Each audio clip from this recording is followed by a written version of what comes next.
a wonderful good day. And a warm welcome to a new video moment. Let me get everything set up. Better no exactly like that. Better I hope we find it with the new camera.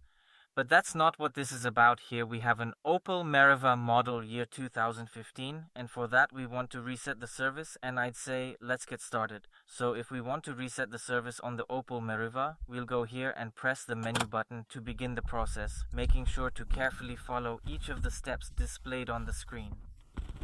We'll get focused right away. Here once on the menu button.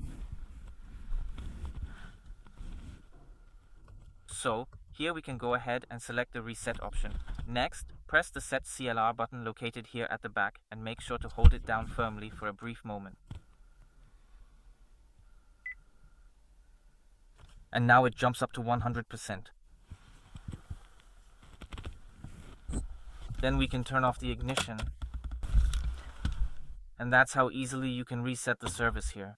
Yeah, just a quick little video. If you liked it, give it a thumbs up, leave a sub. Until next time, goodbye.